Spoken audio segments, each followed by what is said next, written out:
Mfuko wa hifadhi ya jamii Zanzibar ZSSF unatarajia kuhakiki wastaafu wasiopungua 500 katika kituo cha Dunga wilaya ya Kati, ikiwa ni sehemu ya zoezi la kuhakikisha huduma na mafao yanawafikia walengwa stahiki. Akizungumza wakati wa zoezi hilo, msimamizi wa ZSSF mkoa wa Kaskazini Unguja, Halfan Ali Mwalimu, amesema uhakiki huo unalenga kuimarisha usahihi wa taarifa za wanufaika na kuongeza ufanisi katika utoaji wa mafao. Tunatarajia kuhakiki wastaafu wasiopungua 500. Na tokea uhakiki tulipoanza kituo cha Mahonda tumefanya uhakiki vizuri, na kwa asilimia kubwa sana wastaafu wetu wote tumewafanyia uhakiki.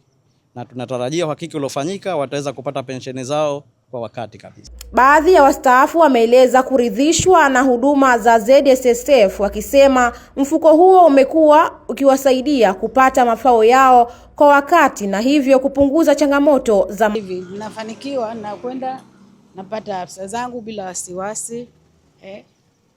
Sina wasiwasi wa maisha kuwa labda nitatumia nini kama zamani kukaa miaka miwili watu hawajapata pesa zao, lakini sasa hivi mapema tu, baada ya hata miezi haifiki, ikishafika tarehe tu unarushiwa message kwa pesa yako imeingia. Na wasifu ZSSF ikifika tarehe 15 18 washatutilia fedha zetu. Hili jambo na wasifu na wana alhamdulillah, na kwa kufanya uhakiki wanakuja mapema alhamdulillah, tunawashukuru kwa hilo.